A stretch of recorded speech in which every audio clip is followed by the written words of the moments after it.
Olá a todos que estão assistindo esse seminário. Me chamo Kelvin e hoje irei apresentar a você que está assistindo um pouco sobre critérios ergonômicos. Porém, antes de começarmos a falar mais sobre tal assunto, precisamos entender um pouquinho mais sobre o contexto em que estamos inseridos. Bom, então vamos para a introdução desse assunto. No domínio de HC, existe um termo muito utilizado que é a palavra usabilidade. Essa palavra, em nosso contexto, se refere à qualidade de uso de um sistema interativo. Assim, se um sistema tem uma boa usabilidade, podemos concluir que ele tem uma boa qualidade de uso para o seu usuário. Para que um sistema tenha uma boa usabilidade, é necessário um trabalho que podemos considerar até como minucioso durante seu desenvolvimento. Devemos realizar uma cuidadosa análise e ter a participação ativa do usuário durante o desenvolvimento da interface. Porém, existem algumas configurações de base, características básicas para que um sistema estabeleça uma boa usabilidade entre o usuário e o sistema. Essas configurações bases têm um número amplo de versões, já que vários autores e instituições apresentaram propostas nesse sentido nas últimas décadas. Autores como Jakob Nielsen, que propôs heurísticas de usabilidade, Ben Shneiderman, com a proposta de 8 regras de ouro, a norma ISO 9241-10, que propõe princípios de diálogo, dentre vários outros. No entanto, neste seminário iremos focar no trabalho desenvolvido por dois pesquisadores franceses, Dominique Scapin e Christian Bastian. Em 1993, essa dupla de pesquisadores propôs um conjunto de 8 critérios ergonômicos que se subdividem em 18 subcritérios e critérios elementares. Esse sistema tem o objetivo de minimizar a ambiguidade na identificação e classificação das qualidades e problemas ergonômicos de um dado software.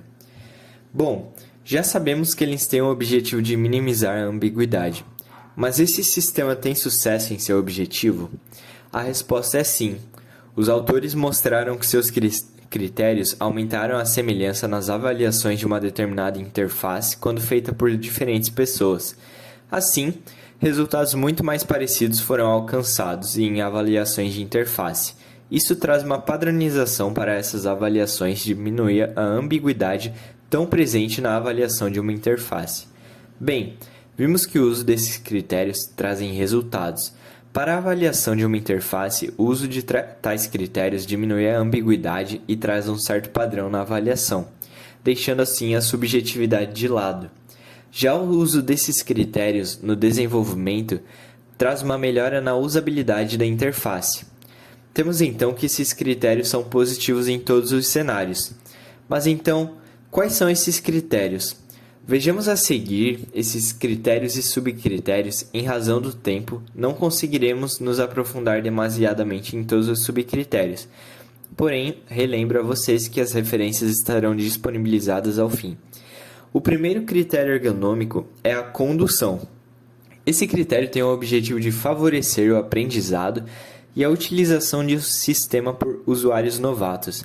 Assim, um sistema que tem uma boa condução traz uma interação harmoniosa com novos usuários, mesmo sem nunca ter usado o sistema.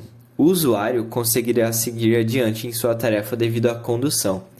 Esse critério é dividido em 4 subcritérios: o convite, o agrupamento e distinção entre itens, a legibilidade e o feedback imediato. O segundo critério é a carga de trabalho. Tal critério tem como objetivo evitar o cansaço do usuário. Diminuir a carga cognitiva do usuário durante o uso do sistema fará com que a probabilidade de cometer erros diminua. Isso é muito positivo para a usabilidade, principalmente em um contexto de trabalho intenso e repetitivo.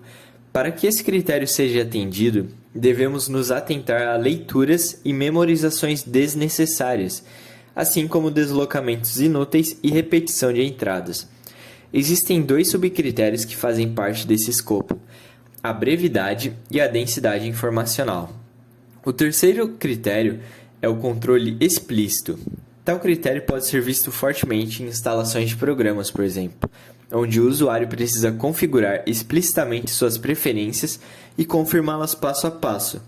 Isso faz com que tarefas longas, sequenciais e processamentos demorados sejam melhores aproveitados e com erros e ambiguidades limitados.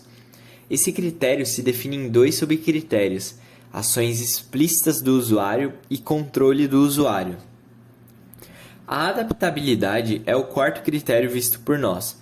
Tal critério propõe que uma única interface possa não ser suficiente para atender todos os diferentes tipos de usuários de um sistema. Assim, para que todos tenham o mesmo nível de usabilidade, a interface deve propor maneiras variadas de realizar uma tarefa, dando a liberdade de escolha para o usuário dominar uma dessas maneiras durante o seu aprendizado. Tal critério também deve permitir que o usuário adapte as apresentações e estilos de diálogo às suas necessidades. Existem dois subcritérios que fazem parte da adaptabilidade: a flexibilidade e a consideração da experiência do usuário. O quinto critério é a gestão de erros. Na maioria dos casos, interrupções durante o uso de uma interface provocada por erros degradam a experiência do usuário durante sua interação com o sistema. Assim, quanto menos erros acontecem, menos interrupções serão realizadas e melhor será a usabilidade para o usuário. Esse critério diz respeito então a todos os mecanismos que permitem enviar, evitar ou reduzir a ocorrência de erros e que favoreçam a sua correção. Os três subcritérios que participam da gestão de erros é a proteção contra erros, qualidade das mensagens de erro e a correção de erros. O sexto critério é a coerência. Para facilitar a previsibilidade e o aprendizado de um usuário, é muito importante que uma interface seja coerente com as demais interfaces de um sistema. Assim, o usuário reconhece, localiza e utiliza mais facilmente procedimentos e comandos que são estáveis de uma interface para outra, minimizando a possibilidade de erros. O sétimo critério é o significado dos códigos e denominações. Tal critério é importante na usabilidade, já que a recordação e o reconhecimento de tais códigos e denominações pelo usuário minimizam a possibilidade de erros. Um exemplo simples seria a seleção de gênero num formulário. M para masculino e F para feminino é muito mais significativo do que 1 para masculino e 2 para feminino. O último critério é a compatibilidade, que diz respeito a sistemas que tenham suas características compatíveis com as do usuário em termos cognitivos, demográficos, culturais, de competência e com suas expectativas. Sistemas compatíveis trazem maior eficiência para o usuário durante o seu uso. Bom, e como esses critérios se traduzem de forma prática em um projeto? Esse sistema de critérios serve como uma orientação durante o desenvolvimento ou avaliação de um sistema. Assim, se você estiver utilizando tais critérios, a usabilidade de seu sistema terá melhorias significativas. Atualmente, existe uma ferramenta criada através da colaboração do Laboratório de Utilizabilidade da UFSC com outras entidades, que é chamada de Ergolist. Trata-se de uma lista de verificação utilizada para a inspeção de uma dada interface, com o intuito de descobrir falhas ergonômicas. Apesar de ser uma ferramenta de uso essencialmente didática, vale a pena uma conferida. Bom, com o fim dessa apresentação, espero que tenha ficado claro os 6 critérios ergonômicos, assim como a existência de seus subcritérios.